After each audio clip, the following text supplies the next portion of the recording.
Good morning, and welcome to today's oversight hearing. First, I want to extend a thank you for everyone who is participating, particularly our witnesses. I appreciate you being here.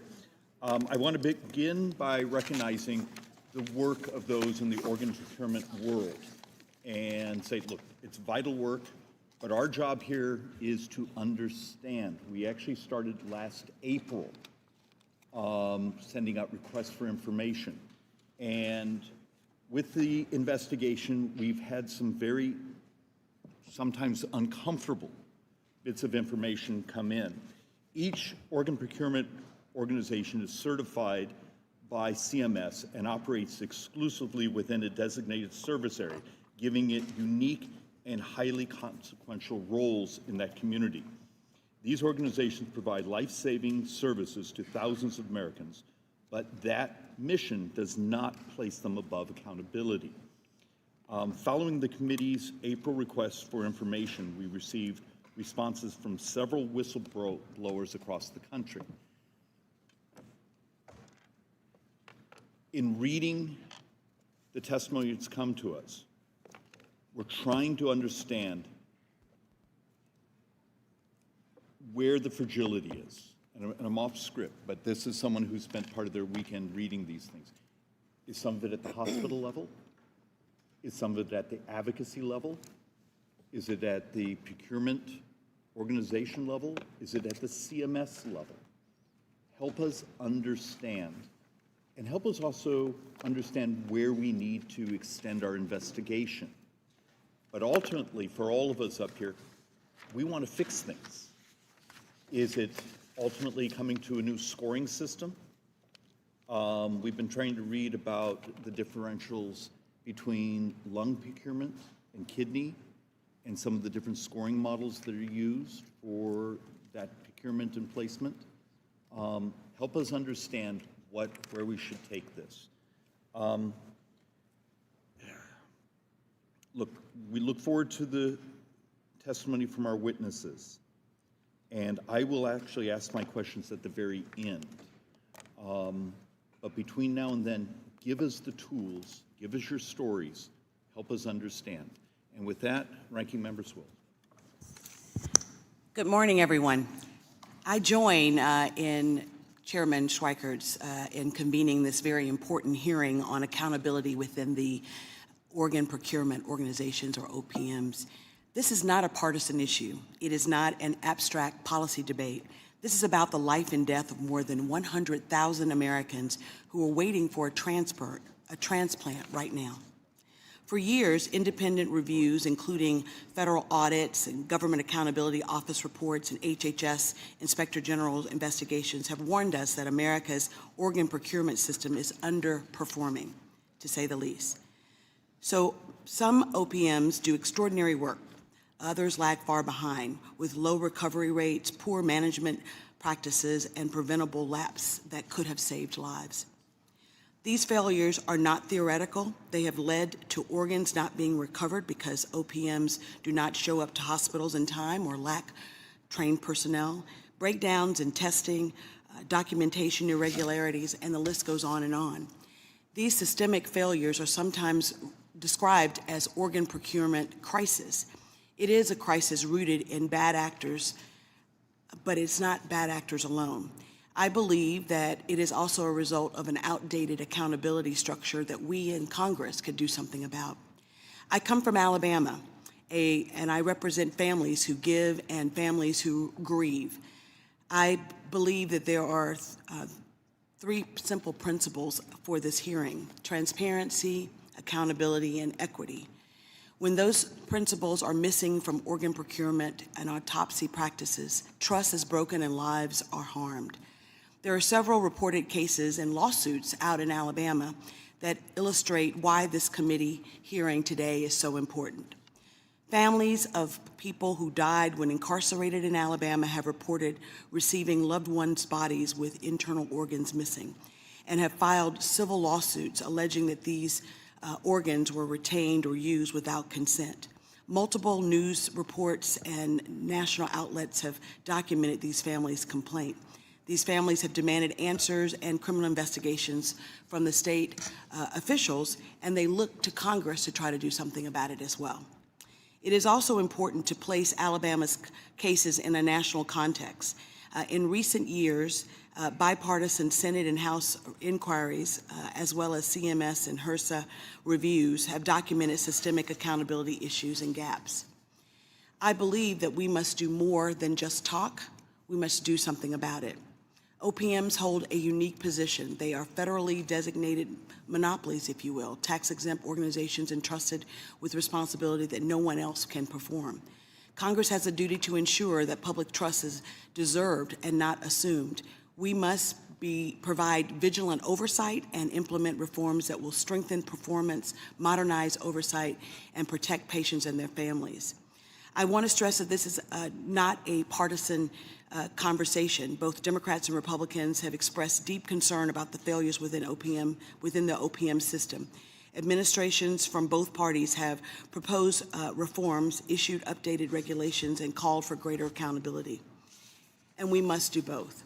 I also want to highlight and hope that we will talk about the disparities that exist in organ procurement. Black Americans are 3 times more likely to suffer from kidney failure, yet they wait longer for placement on transplant lists and are less likely to receive a transplant. Communities of color face delayed referrals, lower access to transplant centers, and inconsistent communication from OPMs. Equity must be centered to ensure that we actually get it right. No community should be left behind simply because of where they live, how their hospital is resourced, or the color of their skin.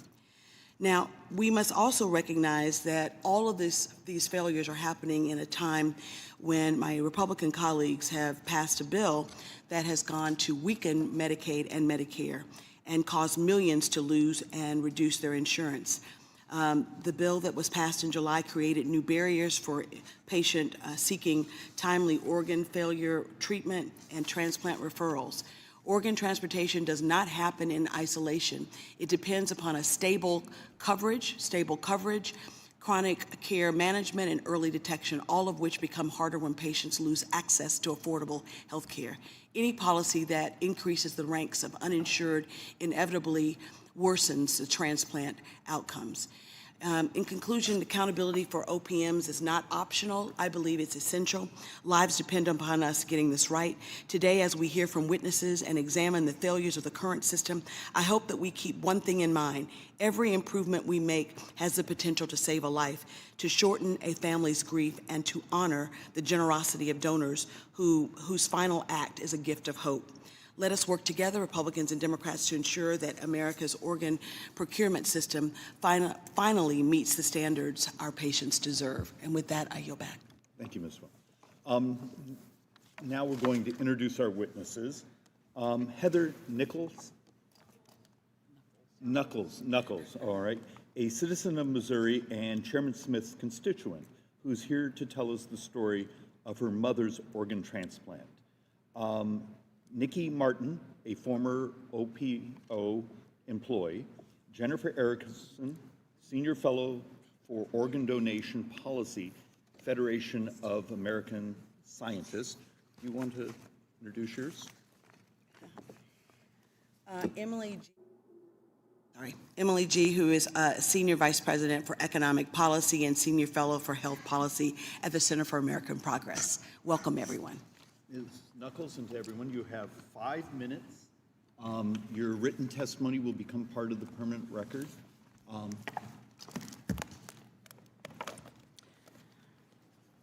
Good morning, Chairman Smith, Chairman Schweikert, Ranking Member Sewell, members of Congress, or members of the Oversight Subcommittee. My name is Heather Hollis Knuckles of Imperial, Missouri, and I'm here today to discuss my mother's fatal liver and kidney transplant in 2022. 7 years ago, my mother was diagnosed with fatty liver disease, which evolved into cirrhosis. In November of 2021, as the cirrhosis advanced, my mother became bedridden while my husband and I provided daily intensive care. By mid-2022, her kidneys were failing and she was placed in a nursing facility awaiting a healthy donor liver and kidney. Our prayers were answered on October 29th, 2022, when a donor match was found. Coincidentally, this was my wedding day, and I remember my mother smiling at me and saying, "I'm so glad I'll get to be a part of your life going forward. I can't wait to be a mother-in-law." She held my hand, looked me in the eyes, said, "I really hope this goes okay because I wouldn't want to die or anything." We reassured her it would go well and her new life would begin. It was the happiest day of our lives. Little did we know, the nightmare was just beginning. On October 30th, 2022, my mother underwent the liver and kidney transplant at Barnes Hospital in St. Louis with organs procured by Mid-America Transplant. The day following surgery, she was happy, alert, and couldn't wait to be home to see her pets, family, and friends. On November 3rd, transplant surgeons informed us that the donor liver contained high-grade metastatic cancer that was not reported on the donor records from UNOS, but was discovered by the transplant hospital Barnes after transplant procedure was completed. We were informed this was a very deadly form of cancer, and if it were to spread, she wouldn't be eligible for treatment. Our dreams were shattered.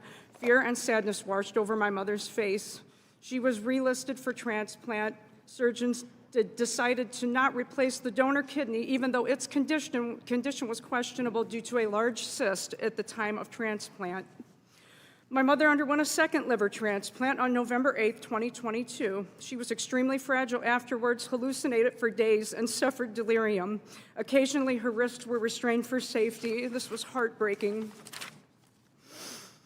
By late November, she was transferred to the St. Louis Rehab Institute, and she remained unable to walk and was jaundiced. Tests revealed the donor kidney had a blockage and was dysfunctional. 2 attempts to insert stents in the donor kidney failed, and it would only survive with a nephrostomy bag. On December 16th, my mother was readmitted to Barnes Hospital, placed on a feeding tube with a nasogastric tube that removed bloody gastric acid. She was developing a large solid mass on her lower abdomen. She became emaciated, failed to absorb her tube feeding, and required the hospital to pivot to an IV feeding.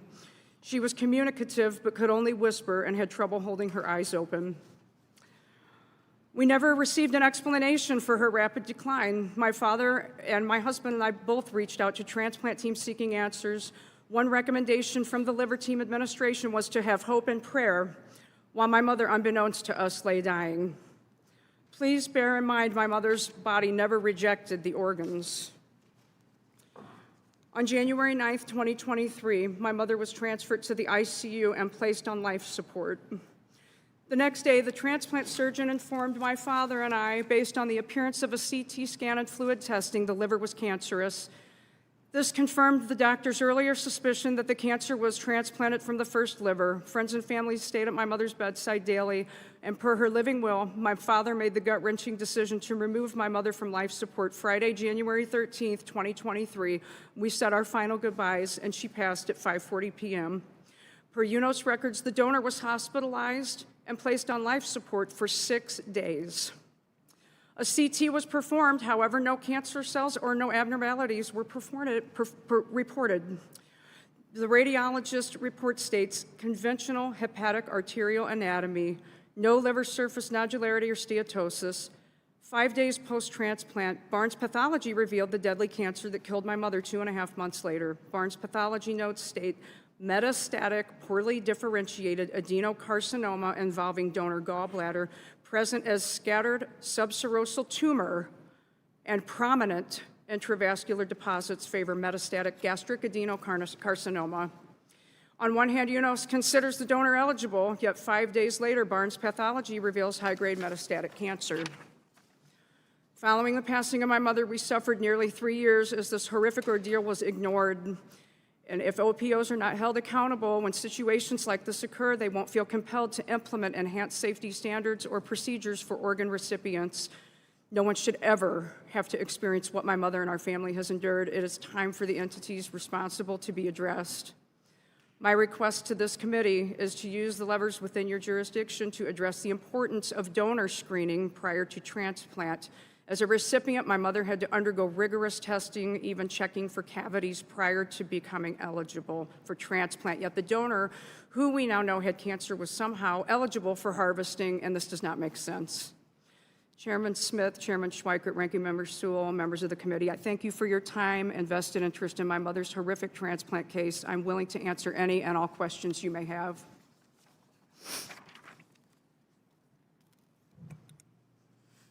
Good morning. Chairman Smith, Ranking Member Neal, Chairman Schweiker, and Ranking Member Sewell, members of the subcommittee. Thank you for the essential work your committee is undertaking to bring transparency to the corruption, dangers, and systemic deception embedded in the organ procurement industry. I previously worked as a surgical preservationist in an OPO. My role there was to assist in the safe recovery and preservation of life-saving organs for transplant.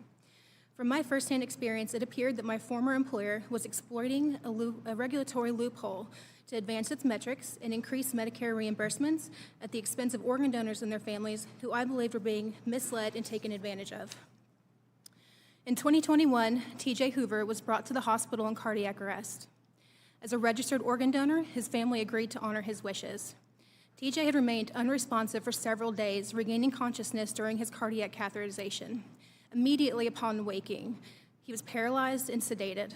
Hospital staff described the situation as inhumane and akin to human euthanasia. The cardiologist present advised TJ should have never been given a grave prognosis with no meaningful recovery, given his reflexes present. Despite being alerted to these concerns, the OPO staff returned TJ to the ICU without performing the required neurological exam that should have been repeated. Even more alarming, and to the best of my knowledge, the family was never informed that TJ had regained consciousness and had shown meaningful emotion and purposeful movement. Under my former employer's own protocol at that time, the case should have been halted immediately once neurological function improved. The failure to do so represents a profound breach of medical standards and ethical responsibility. Following TJ's case, an organ operations manager convened a staff debriefing. It quickly became clear that my former employer was attempting to contain the situation. Despite multiple staff urging reporting the case to appropriate authorities, we were told the OPO would handle it internally. Our access to TJ's medical records were restricted. We were silenced. This experience resonated when I read this committee's letter to the New Jersey Sharing Network. The parallels between those whistleblower allegations and my own are unmistakable. Patterns of concerning organ recovery practices, document destruction, and retaliation against those reporting legitimate concerns, highlighting systemic failures that demand urgent accountability and reform. After I came forward as a whistleblower, the Health Resources and Services Administration launched an investigation into my former employer. In just 89 days, there were 103 cases in which the organ donation process was initiated in error. What is even more frightening is that the investigation only examined cases in which the patient survived. We have no way of knowing how many times organs may have been recovered from patients who would have otherwise lived. The scope of this risk is staggering and underscores a systemic failure that cannot be ignored any longer. This OPO's mission under their current leadership is described as one focused on restoring public trust, enforcing ethical and medical standards, and prioritizing donor and patient safety over metrics. As far as I'm aware, the administrative leaders involved in the decisions surrounding TJ's case are still serving in leadership roles at that very OPO. The organization overseeing donation has not admitted wrongdoing, nor has it shown any compassion, remorse, or any commitment to real change. This lack of accountability is precisely why organ donation in some states remains unsafe.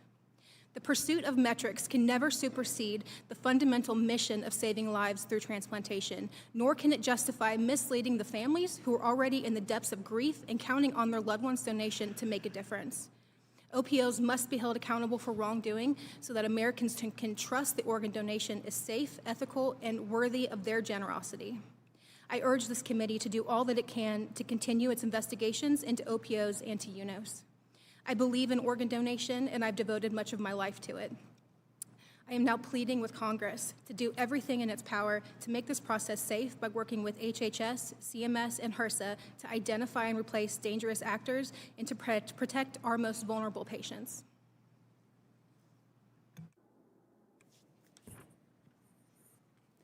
Chairman Smith, Ranking Member Neal, Subcommittee Chairman Schweikert, and Subcommittee Ranking Member Sewell, and members of the committee. Thank you for shining a light on this public health crisis that is leading to unnecessary deaths every day across the United States, the failures of the federal government's own organ contractors. I am testifying today in honor of my father, Commander Donald Erickson of the United States Navy. My father died of organ failure, the result of his military service in Vietnam. Chemical exposure claimed 3 of his organs 40 years after the war ended, and I was one of his caretakers. To sit next to a loved one through surgeries and hospitalizations and to hold their hand through their final days is to know the true cost of the organ waiting list. These are grueling deaths, and knowing that most of them are unnecessary is what drove me to work with anyone willing to engage on reforms across the most recent 4 administrations and with 4 congressional committee investigations. Investigations have exposed that the harms fall not only to patients on the waiting list, but also to Americans who are in ICUs because there's been a tragic accident, overdose, or other event that means they're being approached by organ procurement organizations, OPOs, and asked to say yes to organ donation. Americans are generous and overwhelmingly supportive of organ donation, but as explosive whistleblower accounts and investigative reporting have laid bare, many OPOs are abusing this sacred trust. We are in the midst of a national organ harvesting crisis, and corruption at OPOs is the problem. Taxpayer-funded OPOs operate with virtually no accountability, and OPOs have pressured grieving families and, in the most horrifying cases, targeted patients who aren't even dead. Whistleblowers have shared they've been trained to target inexperienced physicians, especially in rural America and hospitals where doctors haven't seen these types of cases, in an effort to destabilize patients through the over-administering of comfort meds, such as fentanyl. This summer, the longest-serving transplant coordinator, Charles Bearden, passed away. And before he died, he shared at some points in his career, he literally covered a patient with his own body to stop dangerous OPOs from harming patients who could otherwise survive. Members of Congress have described the findings as something from a horror movie, and they are not wrong. The line between organ donation and organ harvesting is consent. No family would consent to a loved one being wheeled into an OR to have their organs removed when they could survive. Yet that's what's happening across the country. HRSA outlined rampant abuse from Network for Hope, the OPO operating in Kentucky, Ohio, Indiana, and West Virginia. And this committee issued a damning oversight letter informed by nearly a dozen whistleblowers, writing that activities performed by New Jersey Sharing Network amount to not only extreme abuse of public trust, but also potential violations of law. The details are chilling. A patient who'd been declared deceased reanimated, and according to information obtained by this committee, the CEO told staff on site they should proceed with recovery. Several whistleblowers alleged documentation regarding the case was deleted or otherwise manipulated. Congressional investigations have shown out-of-sequence organ allocation, coercion in obtaining consent, and patient abuse. Additionally, the committee has started investigating the misuse of jets and other uses of taxpayer funds, and I am grateful that this committee is following the money in this multi-billion-dollar industry. IRS 990s show OPOs have transferred more than $500 million to related organizations where uses of taxpayer funds get pushed even further into the shadows. Multiple OPOs have financial interests in tissue processing companies, including ones who do business internationally and in the Middle East, raising even more questions about who is getting rich off the backs of generous Americans. I believe in organ donation. There are OPOs that do the job with integrity and many brave frontline workers who've sounded the alarm, only to have been silenced and retaliated against when they tried to protect patients. The need for action is urgent. We can no longer expect the American people to blindly trust contractors who endanger their lives. And the fixes are as apparent as the problems are abhorrent. Any OPO who has abused the public trust through harming patients, misleading families, or misusing tax status or tax dollars must be immediately replaced and prosecuted to the fullest extent of the law. The Trump administration, responding to bipartisan calls from Congress, showed its willingness to act by replacing the OPO in South Florida. I hope this investigation, with its extensive documentation and whistleblower accounts, can help Congress and the administration take similar actions to replace Network for Hope. And if allegations are proven true, New Jersey Sharing Network, along with any other OPO that endangers patients. For anyone watching this hearing, the safety of your family may depend on the continued investigation of this committee and the actions of the administration to replace dangerous contractors before you or a loved one is ever in a hospital room with a corrupt or negligent OPO approaching. Good morning. Thank you, Chairman Smith, Ranking Member Neal, Chairman Schweikert, and Ranking Member Sewell, and members of the subcommittee for inviting me to testify today about the need for stronger bipartisan oversight of organ procurement in the United States and about how comprehensive health coverage is essential to a well-functioning healthcare system. Above all, I want to thank the subcommittee for investigating the degree of abuse, fraud, and waste in the U.S. organ donation system. I hope that recent alarming incidents reported in the press findings by the HHS Inspector General, and the evidence discussed at this hearing will spur Congress to demand tighter oversight of organ procurement organizations. However, I also want to note that there is no need for HHS to wait for congressional intervention. The Centers for Medicare and Medicaid Services is already responsible for certifying OPOs. CMS has the authority to terminate an agreement with an OPO that no longer meets the requirements of certification, as it did in September for the OPO serving South Florida. HHS, CMS, and HRSA have a responsibility to ensure that OPTN and the OPOs are acting in the public interest, and OPOs must be held accountable for putting the well-being of patients first and for being responsible stewards of taxpayer funding. But at the same time, other threats to Americans' health are looming. As a consequence of the policy choices made by this Congress, about 14 million more Americans will be uninsured by 2034. The so-called Big Beautiful Bill slashed federal health care funding by $1 trillion over the next decade. Evidence from Medicaid coverage expansions demonstrates that health insurance is important for health and other outcomes. Having health insurance is associated with a decreased likelihood of unmet medical needs, greater use of preventive and primary care, improvement in financial well-being and reduced medical debt, and lower probability of eviction. Beyond causing millions to lose coverage, Medicaid cuts will squeeze state budgets and strain hospitals and other health care providers around the country. Hospitals will be left to cover the costs in the form of uncompensated care. Before the law's passage, over 300 rural hospitals in the United States were already at immediate risk of closing due to their financial conditions.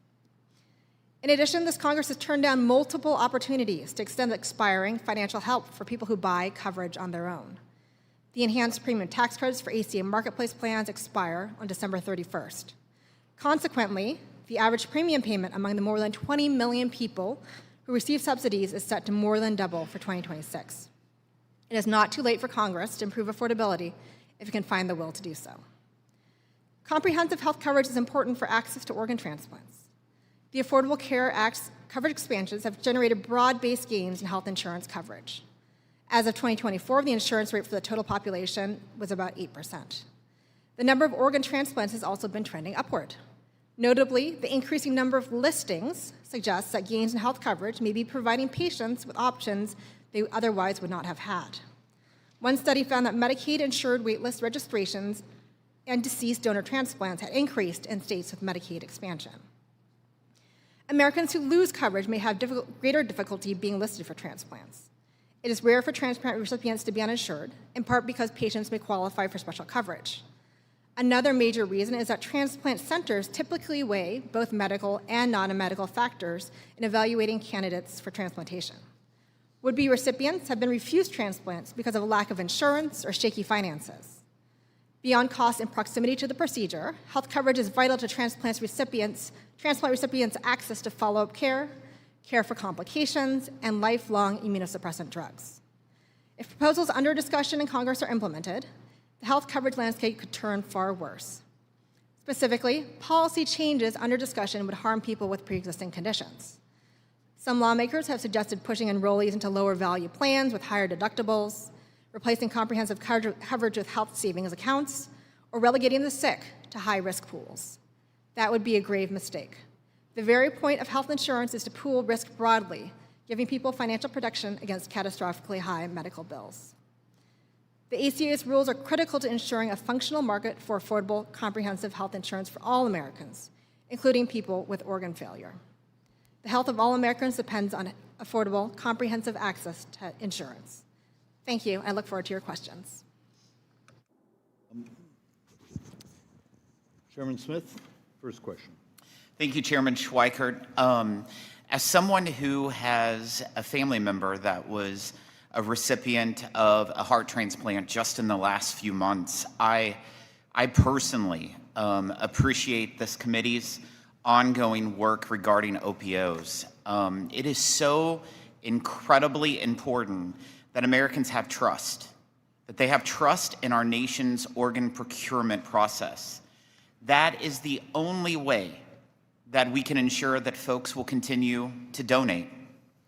News of misdeeds or a growing lack of faith in OPOs can suppress participation in the system. and hurt those who need these life-saving transplants. There was more than 48,000 people who had an opportunity to extend their life through donations last year alone. Ms. Knuckles, I'm grateful to have a native of Missouri from God's country, as I refer to it, testifying before our committee, but I'm deeply saddened about why you're here. The story of your mother's liver transplant is absolutely shocking and heart-wrenching, and a clear example of the breakdown in the standards of healthcare that your family and every family should be able to expect. Without asking you to once again recount or relive the details of your family's terrible experience, I'm curious to know, has the tax-exempt Mid-America transplant acknowledged the horrific failures that occurred with your mother? No, Not at all. no, not at all. Shameful. Is there anything that the committee can do to ensure that what happened to your mother doesn't happen to anyone else? Yes, yes. Please consider legislation ensuring that donors receive the most rigorous screening possible prior to organ harvesting. Recipients like my mother have to undergo multiple tests to ensure eligibility to receive donated organs. Other than needing the liver and kidney, my mother was healthy and cancer-free. In the meantime, the donor, who was on life support for nearly a week, had aggressive cancer that was reportedly not detected on a CT scan. That was plenty of time for thorough testing to occur. I respectfully request an investigation into my mother's case and other cases so that lessons may be learned to help ensure this horror never occurs with any other recipient or other family. Thank you. As part of this committee's ongoing investigation into tax-exempt OPOs, we learned about troubling allegations regarding Life Alliance Organ Recovery Center in Miami. We voiced our concerns about the Medicare fraud in a letter to that organization demanding additional information. And in turn, the Trump administration moved to decertify them. After speaking to what is now over a dozen different whistleblowers, the committee recently learned of troubling allegations from another OPO, New Jersey Sharing Network. Ms. Erickson, based on your experience, what impact will congressional oversight have on bad actors in the OPO space?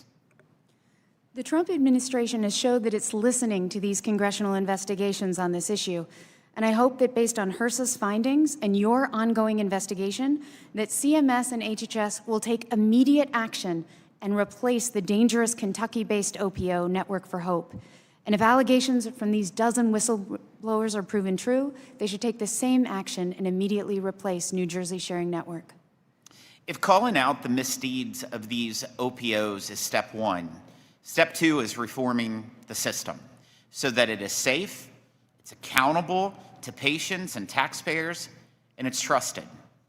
Ms. Martin, this committee has already begun thinking through policy options that clarify the OPO certification process, implement penalties for violating CMS regulations, and ensure that OPO data belongs to CMS so agencies can have better insight into OPO behavior, in addition to giving regulators better tools in implementing a clarified process of certification and decertification. What sort of reforms would further improve OPOs so folks are willing to donate and participate freely in the system? Honestly, I think right now all eyes are on Kentucky. As a Kentucky citizen and still working in the healthcare system, many people have come to me and have said, what are we doing about this? What's going to happen to Network for Hope? Where's the accountability? So I think this has to start from regaining public trust, and the only way to do that is to have transparency and accountability, and for Congress to continue working with other legislative bodies and law enforcement specifically to make sure that these people are taking accountability for what they've done so that it doesn't happen in the future. And then we can show the public, we see the problems, we're working on them.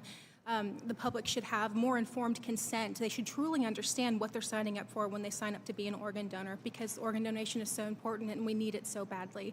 Thousands of people are dying, but also thousands of people are taking their name off the organ donation registry. So we have to fix that. Thank you all so much for being here on such an important topic. Thank you, Mr. Chairman. Ranking Member Sewell. Well, first of all, thank you so much for sharing your stories. I hope you know that we up here do take very seriously our oversight responsibility, and as the chairman said, we have been very much involved in trying to make sure that we're sounding the alarm for some of the bad actors that are going on. More than 100,000 Americans are languishing on organ wait list. In Alabama, we've seen the problem up close. Last year, it's a disturbing report that I talked about in my opening remarks about incarcerated people having their organs removed without the consent, their consent or their family's consent. And this summer, the New York Times wrote a chilling account of a young Alabama woman whose heart was still beating when the organ procurement surgery began. Health Secretary Kennedy has promised to remove dangerous OPOs and to replace them with others. But Ms. Erickson, can you tell this committee what we can do to ensure that patients are safe? Thank you, Ranking Member Sewell. It's absolutely critical that Congress keeps going with its investigation. You're right, this is a nonpartisan issue and affects people across the country. And Ms. Martin is right, all eyes are on Kentucky. Congress can urge the Health Secretary to follow through on his promise and remove known dangerous OPOs, such as Network for Hope and New Jersey Sharing Network, based on these allegations if proven. Dr. G, you so eloquently talked about why access to affordable health care is critically important. Can you talk a little bit more about why it's so important that we extend these the tax subsidies in order to make sure that the 20+ million Americans continue to have health insurance coverage, and how that impacts organ procurement?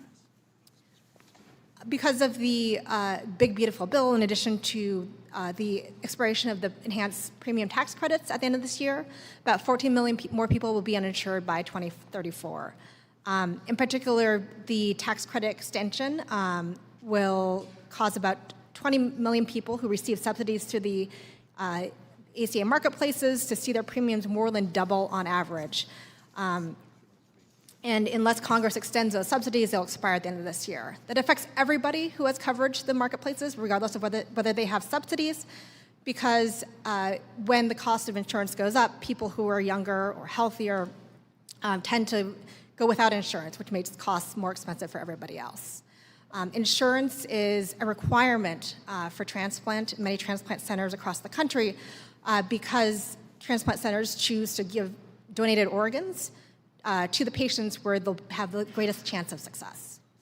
Great. Ms. Martin, you worked at an OPO, and so can you tell us what reform, if you could just single out one type of reform that would actually make a difference in saving the lives and also encouraging this amazing gift of life that people are giving? I think that the trust has been eroded, as you have said, and so what is, if you could just have a single reform, what would that reform be? I think most importantly that right now, a lot of people feel like OPOs are kind of like vultures, for lack of a better term. I feel like families are pressured. They're not included in their loved one's care or decision-making. I feel like making a transparent, informed consent process would be appropriate, and allowing the families to have more of a role in making these decisions and being supported better while they're making those decisions for their loved ones. I feel like that would help to improve public trust, and then again, also holding these people accountable. The dangerous OPOs need to be taken, out of the process. Well, the horrific tales of the incarcerated people in Alabama and what happened to those families is just outrageous. Mr.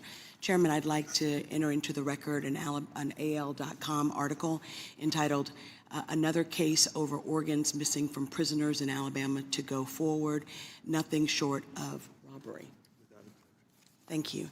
I think it's important that all of you know that this is truly a bipartisan issue and that we must get to the bottom of this in order to make sure that there's transparency and accountability in the organ procurement industry. And I make a commitment to work with my colleagues across the aisle to do something about that. And we will keep our eyes on what's going on in Alabama and make sure that my state does what it needs to do. But I think it's critically important that that HHS use its authorities to actually get rid of bad actors and do so.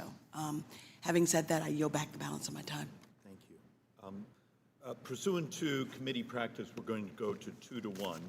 And Mr. Bean, you have 5 minutes. Mr. Chairman, thank you very much, and good morning, Ways and Means Oversight panelists. I am truly sorry you come under the circumstances of which you come. I'm a member of the Oversight Committee. I'm a member of Congress. I'm a member of Ways and Means, and I'm used to reading about waste, fraud, and abuse. It's rampant throughout the federal government, but today there's 2 words I'm going to add to it in reading for preparation for today's hearing. It's shocking. It is shocking, and I'm so glad the cameras are watching, and I know C-SPAN is watching. America will be shocked when they find out what's happening behind these organ, just the way that we harvest organs and give organs to families and breaking hearts. Ms. Knuckles, Ms. Martin, I'm truly sorry, and it is shocking. It's also, I'm going to use a word you don't hear very often, it's evil. It's evil to rob families of the hope, to mislead them, to take organs before any organ should be taken. I'm really sorry. So I've got a picture behind me, and I want to ask Ms. Erickson, can you explain what I'm looking at with this picture behind me, Ms. Erickson? Yes, Congressman. According to a whistleblower, those are boxes of human organs that are sitting on shelves, including human pancreases. So pancreas. Now, if you donate a pancreas, shouldn't they go directly towards somebody in need of a pancreas? Yes, sir. That's what families agree to. So why aren't they going? In fact, I know why they're going, because there's a loophole in the law that says that Yes. you can use them for research. Is that correct? Yes, sir. In 2020, CMS finalized a new regulation that said that OPOs only get credit for organs that are actually transplanted. But the loophole allowed them to declare credit for pancreases that they said were recovered for research. So the people that donated these organs thought they were going to save a life or do something big. Have we, as CMS, defined research or put any timeline on what research is? No, sir, they have not. How many pancreas do you know have been harvested since 2020? Over 7,000 across the United States. Is there any, do we know the data that came from the research? Do we have any info that these pancreases were actually used for research? Sir, they were not. Since 2020, islet cell transplants have remained flat, while pancreas harvesting has exploded with no proof at all that they were used for research. The investigation, and thank goodness the Oversight Committee, I want to give kudos to them. The reading is again, shocking and evil. It showed that on a single day, the New Jersey Sharing Network threw out 100 pancreases after federal agencies started investigating this practice. Ms. Erickson, what does that mean for patients? They threw them away. What does that mean for patients? 100. It means that 100 families in New Jersey, on the worst day of their life, because they lost a loved one, a wife, or a child to a car accident or some other injury, said yes to organ donation. They were lied to, and their loved ones' organs were cut out and left on shelves to exploit a CMS loophole. And Ranking Member Sewell, this happened to hundreds of patients in Alabama too, and I'm happy to send you that data. Our report shows our Inspector General found examples of OPOs, organ procurement organizations misusing Medicaid dollars on everything from sporting events, limousines, retreats, 5-star retreats, breaking the law on their nonprofit status. Ms. Erickson and OPO CEO Tom Moan from One Legacy in Los Angeles gave a presentation about money in organ donation. He suggested that in America, it is the OPOs that hold the purse strings and that they only need the acquiescence of payers. Is that correct? Yes, sir, I've seen that presentation, and OPOs have clearly acted like they are in charge, inflating their costs with million-dollar salaries, such as that of Mr. Moan, and executive perks that have nothing to do with patient care. Who pays? Who is the payer when it comes to organ transplants? The largest single payer is Medicare, so the taxpayer. And that's us, and that's us. Mr. Chairman, thank you for shedding the light. For everybody with the camera or watching, thank you. And if you're in media, this needs to be on the front page of every newspaper and on every newscast, that there is waste, fraud, and abuse, and it's shocking and it's evil. So, Mr. Chairman, I look forward to working with you to restoring trust. This needs to be a place of hope, of saving lives, and not of the abuse and the shocking evilness that we've seen. I yield back, Mr. Chairman. Thank you, Mr. Bean. Mr. Yakin. Thank you, Mr. Chairman, for holding this hearing today. Thank you to our witnesses as well for being here. And I want to also thank in particular the whistleblowers who are here today. The two of you before us really took a great personal and professional risk in coming forward. You've endured just incredible pain and perhaps even professional consequences as well. But just know that your courage in coming forward today is certainly inspiring to me, and I know to my fellow committee members as well. To give the gift of life, to donate an organ, is an incredibly selfless act. And for many, it's their final act that they will ever make on this earth. The public and Congress have put our trust in organ procurement organizations to coordinate the identification, preservation, transportation, and transplantation of viable organs. Unfortunately, it's clear that there are bad actors who have misused this trust. I'm thankful that the Trump administration decertified one such bad actor in September after concerns were raised about safety and patient safety and staffing shortages. More recently, this committee sent a letter to the New Jersey Sharing Network raising concerns compiled from nearly a dozen whistleblowers that include Medicaid fraud, research fraud, evidence manipulation, failure to obtain donor consent, skipping people on the organ wait list, and more chillingly, a cover-up in a case where organs may have been harvested from someone who still showed signs of life. Ms. Martin, in your testimony, you say that there were striking similarities between the allegations in this letter and the organ procurement organization where you were formerly employed. Can you go into more detail on those similarities, and what do you find most concerning? Absolutely. So I'll give you an example of one of the really dangerous organ procurement processes that are happening with pancreases. Even just a month ago at the hospital that I work at in Kentucky, one of my personal patients was in the ICU, and I was part of her honor walk. They went on to recover her kidneys and pancreas for research. The kidneys were intended for transplant. This patient had failing kidneys and was in multi-system organ failure, had an advanced age in her late 60s. We had ways of knowing that that patient probably should not have been a donor, and her loved one should never bring in hope that she was going to go on to save lives. So this is part of the problem, right? We're taking the pancreas for research, and it's counting as a full donor for our OPOs. So processes like this, we're not allowed to speak out about, and whistleblowers like me, if we have a problem, we're being silenced immediately. So that's part of what, it's very similar for me. I'm not sure if anything happened to those whistleblowers like it did to me, but I feel like it just kind of all goes back. Who's making these decisions? How did we get here? And can you elaborate more on a recent concerning donation after circulatory death, or DCD, cases in recent years? Can you repeat that question? Can you elaborate more on a recent concerning donation or after circulatory death, or DCD, cases in more recent years? Well, there's been several. The Attorney General in Kentucky is actually investigating several situations that are far worse than T.J. Hoover's case, honestly.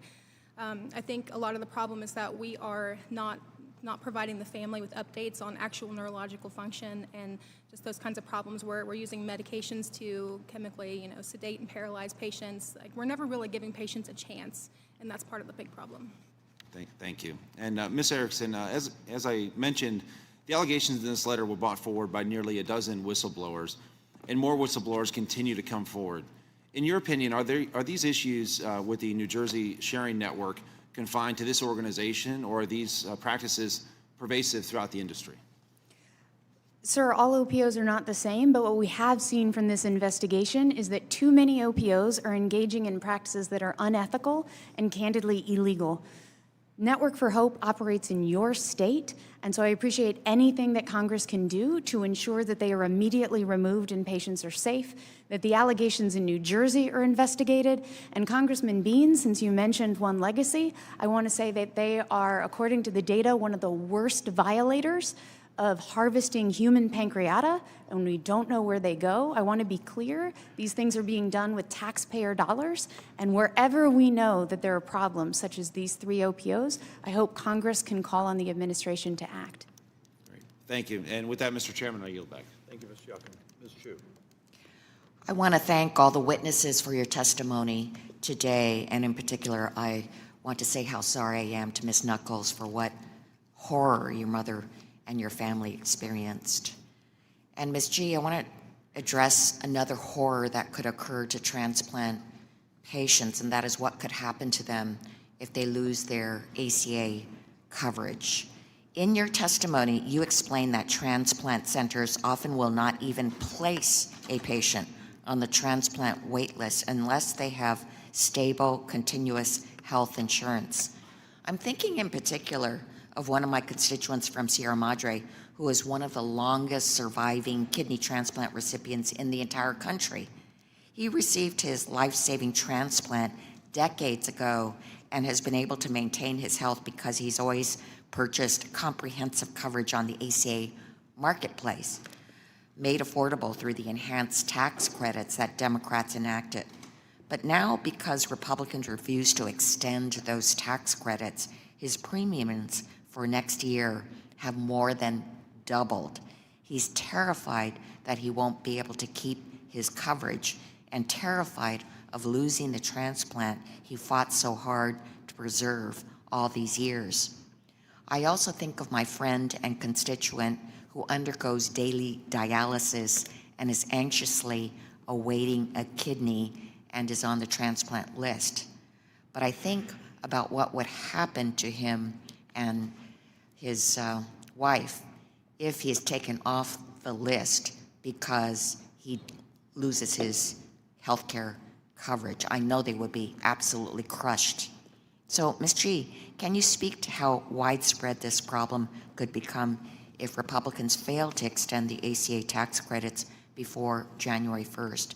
How many transplant patients might be forced off the wait list or denied life-saving coverage simply because they can no longer afford the insurance that transplant centers require? Thank you for that question, Congressman. First, let me say I'm sorry for the troubling situation that your constituents are in. Over 20 million people are currently receiving subsidies through the ACA marketplaces. On average, they will see their premiums more than double, increasing by 114%, according to KFF. In some states, premium payments will triple on average.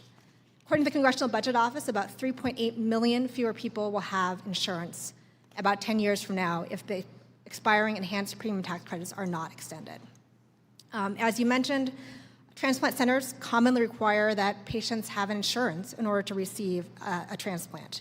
This is to ensure that donated organs go to people where they will have a highest chance of success, and so people who are uninsured are commonly turned away or not listed for transplants. In the case of kidney failure or end-stage renal disease, there is eligibility for Medicare for people whose kidneys don't work or are undergoing dialysis or have received a transplant, but millions of other Americans will have no choice for affordable comprehensive insurance without the premium tax credits. Thank you. And Ms. G, Republicans claim that people like my constituents and their families should simply switch to cheaper junk insurance plans or rely on high deductible HSA-based coverage. For these constituents that are transplant patients being forced into a junk plan or high deductible coverage, would simply not be adequate. It could actually also be dangerous. A missed refill or delayed lab could trigger rejection of the kidney that they waited years to receive. And you multiply this by tens of thousands of transplant recipients, then we would have a healthcare crisis for so many Americans. Can you explain why these plans are completely inadequate for transplant patients, how being forced into bare bones coverage could jeopardize their health? Yes, so plans that are not comprehensive, including short-term limited duration coverage, association health plans, are not required to comply with ACA regulations. So this means that they can discriminate against people with pre-existing conditions, and that includes people with chronic diseases, with organ failure, or who have previously received a transplant. Non-compliant plans can do things like charge more or deny coverage altogether for people with pre-existing conditions. They may not cover essential benefits like hospitalization or prescription drugs, including the lifelong immunosuppressants that transplant recipients need, or rehabilitative services. They can also put lifetime or annual limits on coverage. And these plans also are not required to comply with the ACA's regulations on out-of-pocket maximums. In addition, high deductible health plans are, as the name says, plans with really high deductibles. They can reach up to $10,000 or above for family coverage. And that means that when someone needs a major surgery, including transplantation, or has a chronic disease or chronic condition, they may be faced with paying that full deductible out of pocket. Thank you. I yield back. Mr. Moran. Thank you, Mr. Chairman, and thank you to all the witnesses here today for discussing this very important topic. Today's hearing highlights the information uncovered by this subcommittee's investigation into the fraudulent schemes operated by a number of organ procurement organizations that we've been referring to as OPOs. Reports from both this committee and the administration have begun to show that several OPOs have violated the trust of the American people and the law itself. Organ donation is one of the final selfless acts a person or family can commit for another person. However, several organizations have exploited this for personal gain and for financial gain. Let me be clear, Congress has a responsibility and a role to uncover the fraud, the waste, and the abuse here, and that's what today's hearing is about. We have a responsibility to expose wrongdoers. Ms. Martin, we thank you for your testimony and your courage to come forward and discuss the actions of your former employer. In your written testimony, you stated that following you coming forward as a whistleblower, the Health Resources and Services Administration, HRSA, launched an investigation.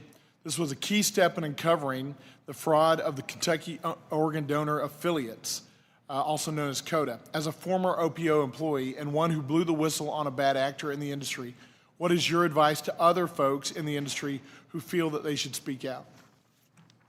Thank you for your question. I just want to remind everybody that's working in an OPO right now, we are on the front lines. We are that patient's advocate. That's what we all sign up for, right? We have this great responsibility to the donor and their family and the amazing mission of organ donation and transplantation. So I would say to those whistleblowers, come forward. Don't be afraid.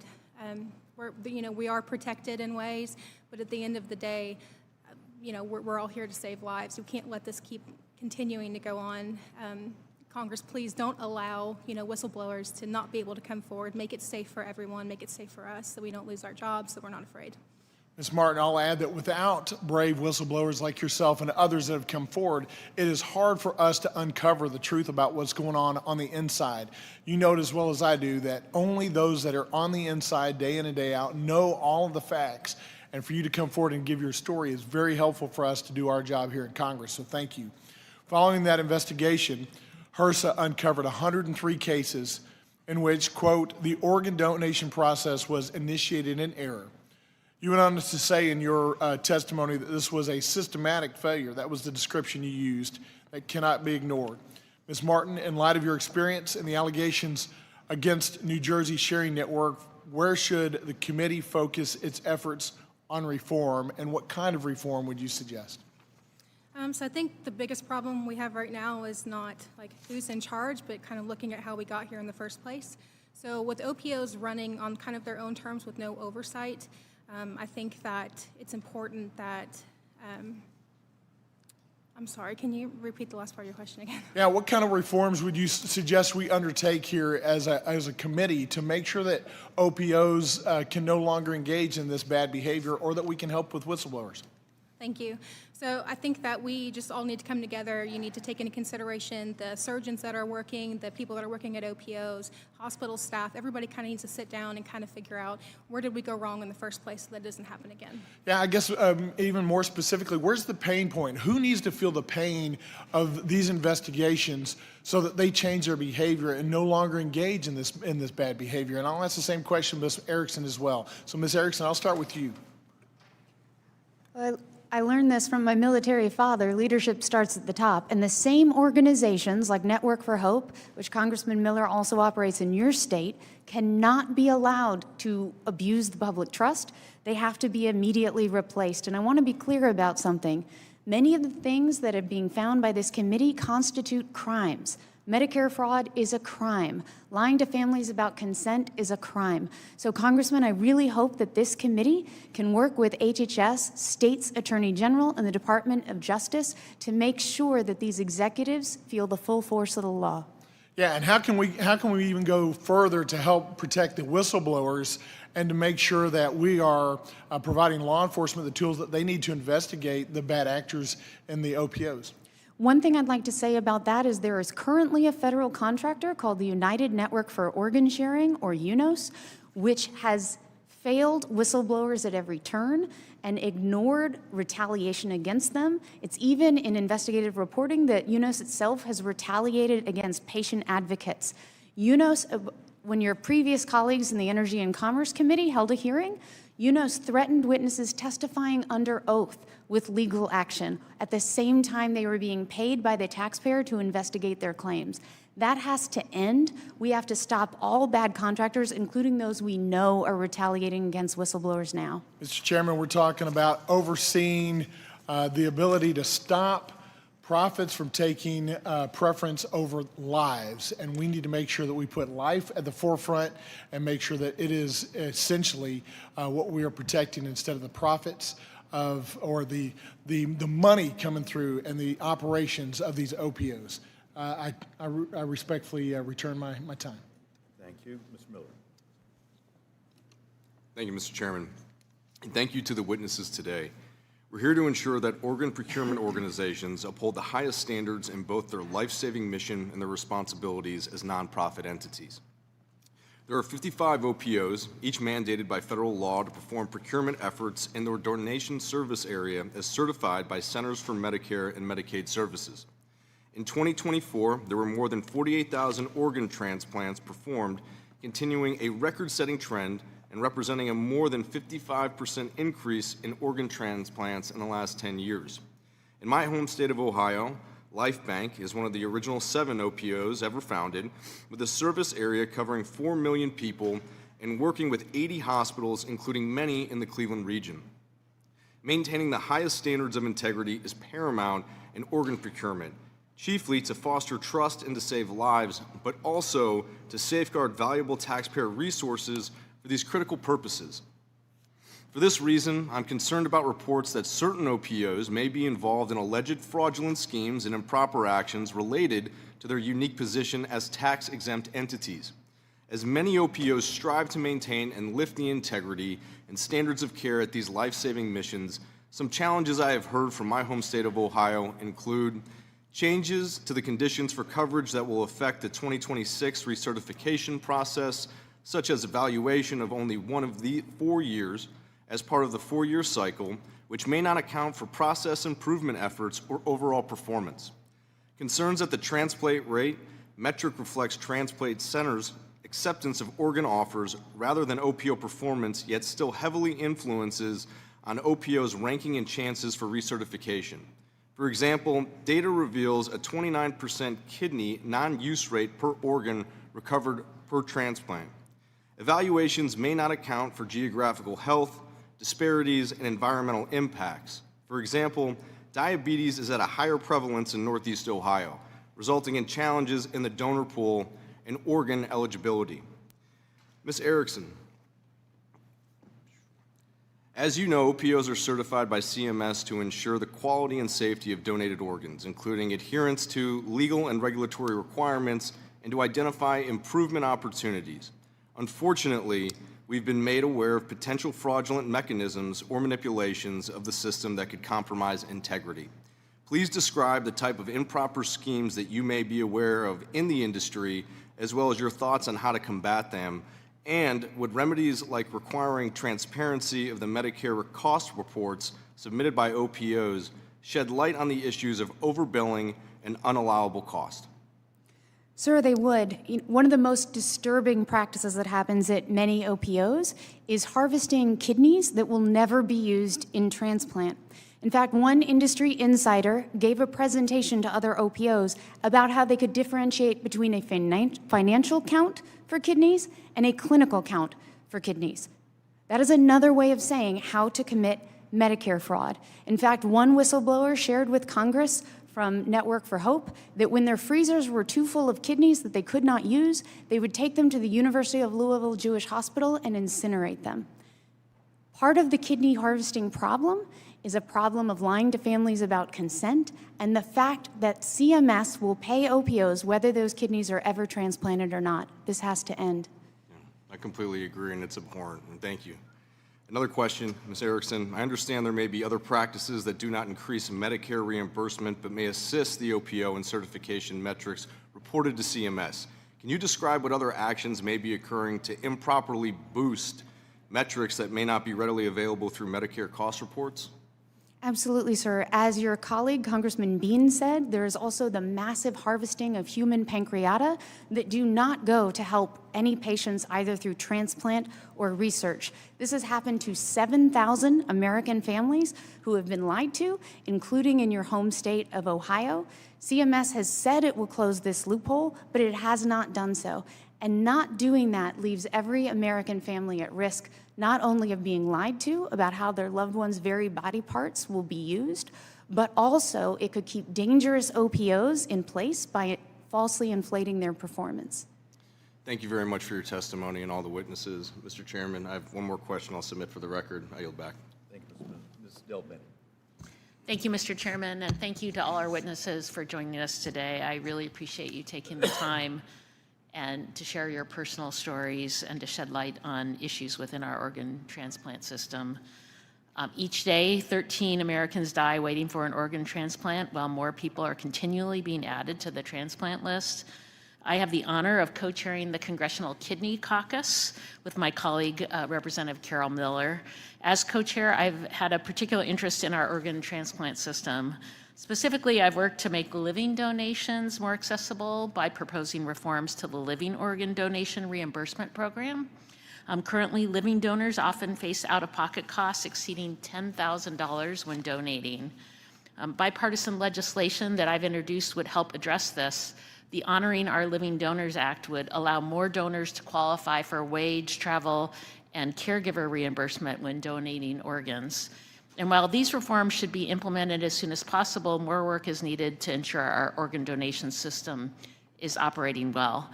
Donating an organ is an incredible gift, one that should be treated with the utmost respect. Any conduct that disrespects that gift should be scrutinized immediately. Ms. Gee, what action should HHS, CMS, HRSA take to root out fraud, waste, abuse in our current system? I would encourage this committee, subcommittee, on a bipartisan basis to continue to investigate allegations, including whistleblower complaints that donor patients are being mistreated and OPOs are acting unethically, to hold CMS, HRSA, and HHS accountable.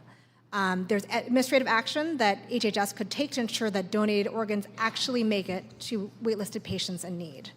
And specifically, HRSA and CMS should use existing authorities to demand greater transparency and compliance with existing rules, and they can terminate contracts when taxpayer money is wasted or patients are harmed. Those contracted OPOs could be replaced with existing contractors who have better track records of patient safety and quality. Thank you. Every day, 12 people die waiting for a kidney transplant, and of those, there are clear disparities in transplantation rates among disadvantaged populations. It's incredibly troubling that Black and Latino patients with kidney failure are less likely to get a transplant. My understanding is that in 2024, nearly 12,000 potentially life-saving organs, including over 9,200 kidneys, were discarded in the United States. Ms. Erickson, you talked about this a little bit. What suggestions do you have for how to improve the kidney acceptance rate and ensure that every adequate and available organ is transplanted? This is where data transparency is so critical, and HRSA has really led an effort here to make sure that all OPO data is available for public scrutiny and for CMS to hold its own contractors accountable. We can tell in the data, Congresswoman, how often OPOs show up to families, if they show up equally to families regardless of their race or socioeconomic status, how quickly they get there. These are all data that should be available and to which OPOs should be held accountable. Thank you.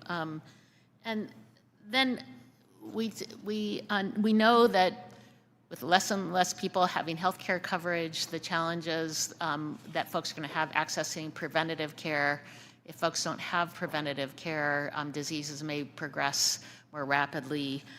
And as a result, with lack of insurance coverage, we end up potentially seeing a greater need for organs. Ms. Gee, do you have an estimate of what that impact will be in terms of increased need for transplantation because people aren't getting preventative care that may have prevented the need for a transplant?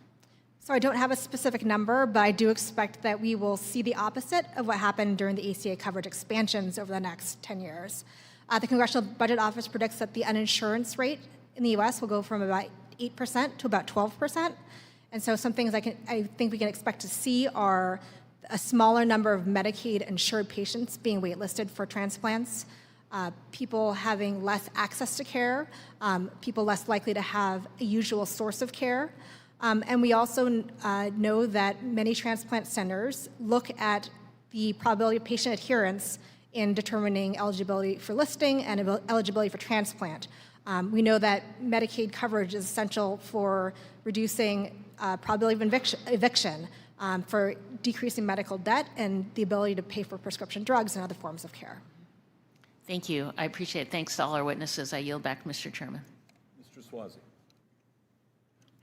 Thanks, Mr. Chairman, and the ranking member for holding this hearing today. Really appreciate you bringing attention to this. If you ask the American people what are the issues they're most concerned about today, they say affordability and health care as being two of the top issues that they care about. So the more that we can do to tie this issue into affordability of health care, I think the more attention we can get to this issue. I want to start by thanking the witnesses. I really appreciate you taking the time here today for telling your personal stories. It's a big hassle to come down here to come to this thing. You have to prepare, and the time that you spend, I'm very grateful to you for spending the time. We've heard everybody talk about it today. There's 100,000 people waiting for organs in the United States of America. And every day, as Congresswoman Del Bene just mentioned, 13 people die waiting for organs. And there's these allegations that you've all talked about and other people have written about of abuse that are taking place, that it's costing a lot of money, that it's treating people unfairly. Some really shocking things that we've heard in some of the testimony today about people getting operated on when they're still alive. Scary things that are happening. I made a point of speaking to a constituent of mine today who I know is looking for a kidney. She told me she's been waiting 9 years.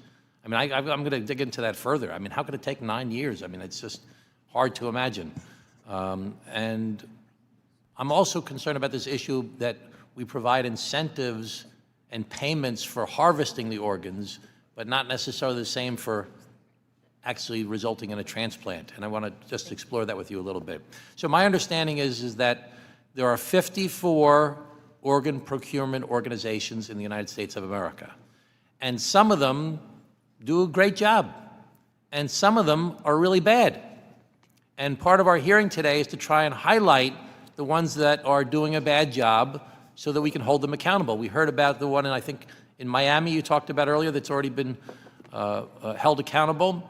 And today we've heard a lot about Kentucky and New Jersey. So I just want to get clear. Am I right in what I'm saying, that we want to try and get CMS to hold Kentucky and hopefully New Jersey accountable? Ms. Erickson, you seem to be nodding your head. What do you say to that? Yes, sir. And the way that CMS can hold them accountable is by immediately removing them and replacing them with higher performing OPOs that will do the job with integrity. They can do that anytime. So some of the OPOs do a good job. They're not all bad. Yes, sir. And they're rated by the CMS. And for example, my OPO in my district, I called them up in preparation for this hearing. They had a very bad rating back in 2000, and today they're in some of the higher ratings. And they've dramatically increased the number of organs that they have both harvested and transplanted. So is there anybody else that we should be focusing on other than Kentucky and New Jersey right now? Is there anything that you want to call to our attention? Yes, sir, absolutely. And we can even look at the CMS data and investigations that have happened across 4 committee investigations. For example, one of the largest OPOs operates in Los Angeles. It has been investigated by your Senate colleagues for harvesting human pancreata as part of fraud schemes. There are other OPOs who've been singled out for self-dealing and conflicts of interest that are also under investigation by your committee, such as Oklahoma. But, sir, I think you're right that Kentucky and New Jersey are the 2 where there are just rampant whistleblower accounts that we have to make sure CMS acts on now. Now, Ms. Erickson has talked a lot about pancreata. My understanding is that 80% of the organs that are sought are for kidneys. Is that accurate? Does anybody know? Yes, sir. That is accurate, okay.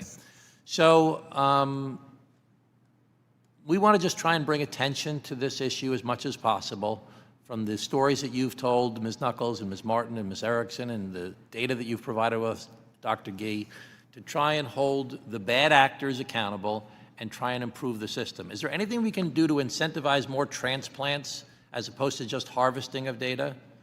Go ahead. One thing, sir, is we can make sure that there is no such thing as a financial count for kidneys, right? The clinical count is what matters. The clinical count is what saves lives. The financial count, that's Medicare fraud.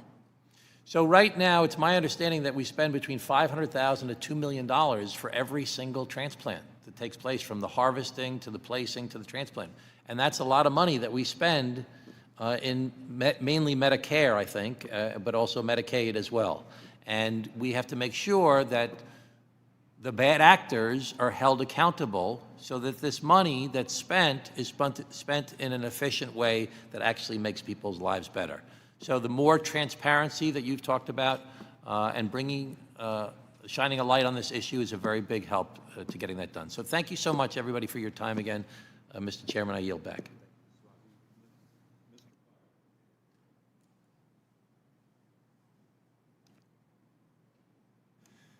Thank you, Mr. Chairman, very much. And thank all of you for coming. Ms. Erickson, first of all, it's good to have a UVA graduate here. We always appreciate that. Excuse me one second. Ms. Erickson, I understand that your father was a Navy pilot who died of organ failure. You talked about it in your testimony, and buried at Arlington National Cemetery with my parents, my grandparents. I'm fascinated by your testimony about the lack of oversight in terms of the pressured consent, trying to, people who could otherwise survive doing all this. What can be done to protect the whistleblowers, the people in the industry who come forward and talk about these abuses? What should Congress be doing to protect the whistleblowers? Well, first of all, encouraging them to come forward, which is why I'm so grateful for this committee's investigation. But the other thing is demanding that HHS immediately fire any organ contractor that is found to have retaliated against whistleblowers, to have covered up their claims, and to have tried and silenced patient advocates themselves. There's been reporting in the Richmond Times, sir, in your home state and my home state too, about how the United Network for Organ Sharing has used its federal contract and federal taxpayer dollars to try and cover up cases and retaliate even against congressional witnesses. That this happens at all is a problem, That it happens with taxpayer dollars is unconscionable. So I'd appreciate anything this committee can do to make sure that HHS removes any contractor who's engaged in this activity. It would seem the least they should be doing. Ms. Erickson, we have 3,000 Virginians on the Oregon waiting list. One, I think, is here today, Garrett Ertl, who's a living kidney donor and has served for years as chair of the Patient Affairs Committee in the Oregon Procurement and Transportation Network. He's been a tireless advocate for reform. You wrote in your testimony about literally some of these inappropriate OPOs destabilizing patients through the over-administration of comfort medications like fentanyl. Isn't this essentially trying to kill people in order to get their organs? Yes, sir, I want to be absolutely clear. The things we are talking about are crimes. And they are currently being investigated by crimes by the Attorney General of Kentucky. And I hope that this committee will share all information with both federal and state law enforcement. Whistleblowers have made similar claims in New Jersey, and that is not just a danger to the people who live there, it's a danger to any American who travels through any of these states where whistleblowers have shared these practices happen. It's frightening just to know that. You talk about the OPOs, the 990 is showing that more than $500 million was transferred to quote-unquote related organizations. Who are they and why do they need the money? What's the function of these related organizations? I'm glad you asked that question, sir. This goes back to the fact that CMS has to stop writing checks that it never looks into the use for. The Office of Inspector General more than 10 years ago found that the Los Angeles OPO, called One Legacy, had misspent dollars on football games, limousines, five-star retreats. And what did they do? They asked them to pay that money back. Then what did the OPO do? It opened a related organization and moved tens of millions of dollars to be farther outside of Medicare's control.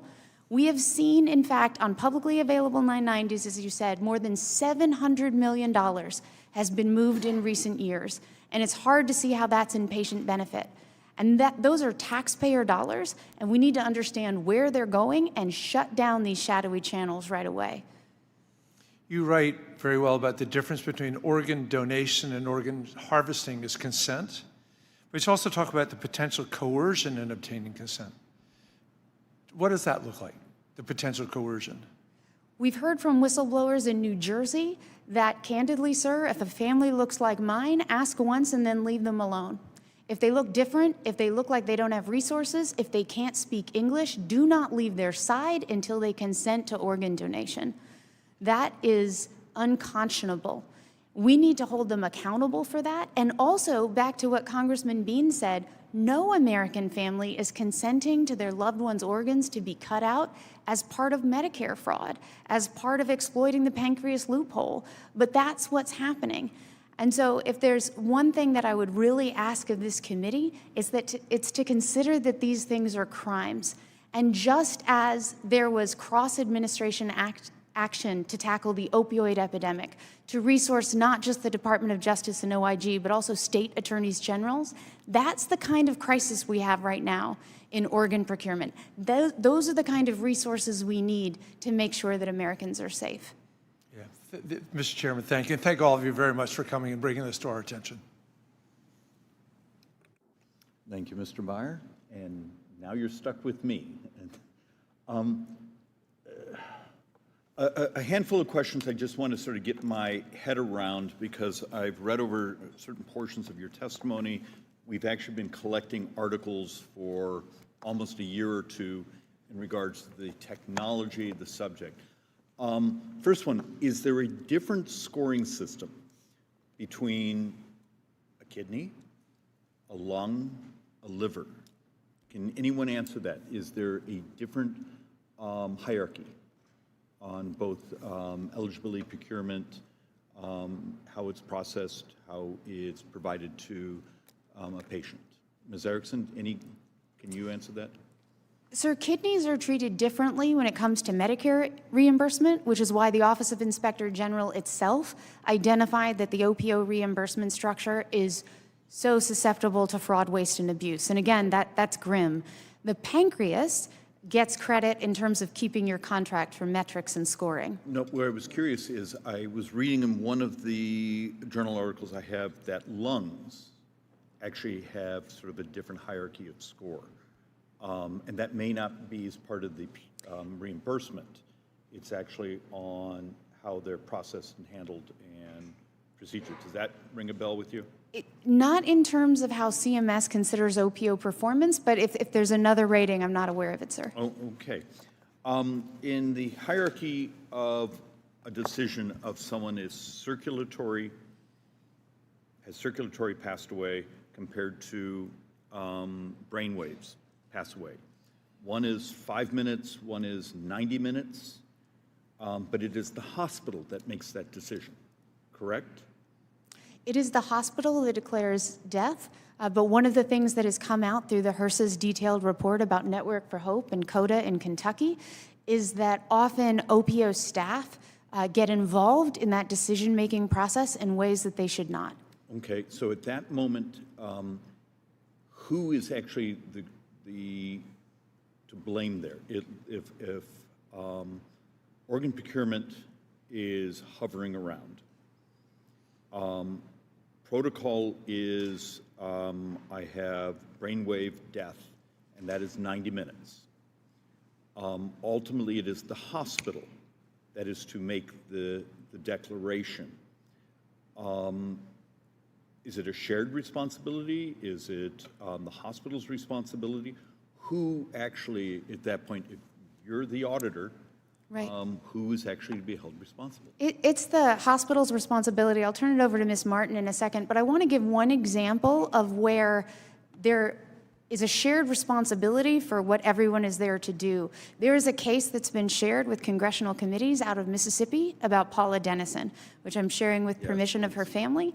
In that case, a rural hospital in Mississippi declared brain death. Ms. Dennison's adult children agreed to organ donation on that basis. Now, let me be clear, that was a mistake the hospital made, but what happened next is unconscionable. Ms. Dennison was taken away by the Mississippi OPO, and she was cut into the next day to biopsy her liver, whereupon she started crying because she was not dead. Is the term for that reanimate? In this Because I'm case, no, sir. uncomfortable. This case was just, let me be clear, just a complete mistake. But what shocks the conscience is that for 19 hours, the Mississippi OPO did not call a physician. They did not tell Ms. Dennison's family. They kept documenting her responses to pain until she did not die. Her adult children then received a phone call while they were at a funeral home planning their mother's funeral. So to be clear, Congressman, did the hospital make a mistake? Yeah, but absolutely. In that case, the OPO also did something But the OPO, in what world a human being doesn't call a doctor doesn't make sense to me. Look, right now I'm also trying to just lay out that if we're going to do policy, you know, the hierarchy of responsibility. Ms. Martin, you had a comment on, is my understanding correct, brainwave death, 90 minutes? No. So What is there's the two separate pathways to donation. One is through a brain death Could donor. you do me a favor? Will you, is your mic on? It is. Then pull a little closer, that's all. Okay, so there's two different pathways to organ donation. The first is through brain death, and with those donors, they're just taken into the OR and they have the timeout and the operation has begun. The second pathway is through DCD donation. These are the donors that are brought to the OR. They're prepped and draped and they are extubated and given 90 minutes to about 120 minutes. It kind of varies depending on the hospital policy, but after that time that they have passed, when their heart stops beating, when they're in asystole, a declaring physician provided by the hospital will come in to declare death at that time after 5 minutes. Okay, and so that's the declaration of death. The OPO has to wait, is there a period of time? After they've been declared dead? Yes, both So, either. yes, so after the 90 minutes, there'll be a 5-minute hands-off period in which time the hospital-provided physician will come to make sure that the patient has died, and they'll declare death at that point. With brain death donors, death is declared as soon as the patient is declared brain dead by imaging or bedside exam. Okay, thank you. That's actually helpful. We actually have been also exploring a series of articles on the cryopreservation of kidneys. You know, we've all been reading the articles of some of the genetic manipulation in swine, and even some of the attempts there to minimize anti-rejection drugs by some of the customization, and a fascination of what's happening there. We also, so we're actually, as a discussion on, for those of us in the Oversight Committee, it's more than just taking a look at organ procurement organizations. It's also helping CMS and others build a set of hierarchical rules as the technology, we believe, is about to go through a revolution. We've already seen, a simplest example, think where we were a dozen years ago in liver transplants. And then a cure for hepatitis C came along. And the number of liver transplants changed remarkably. We actually had liver transplant centers around the country close because of Sovaldi and the cures for hepatitis C. We want to make sure we future-proof the policies that we're trying to encourage CMS, HHS, and others to adopt. So with that little bit of rambling, please be prepared for the next week or so. You're going to get some questions in writing. We've already had a couple members share that, and they will be made part of the record. And with that, I thank you for spending time with us today. And I really appreciate, because sometimes the stories are heartbreaking and hard to hear. Some of them, you understand the scale of the exploitation of the system. Ms. Martin, we've actually are digging into a couple things that were in your testimony of what looks like criminal fraud, and exploitation of Medicare and Medicaid in the system. So thank you for everything you've all given us. And with that, the hearing is adjourned.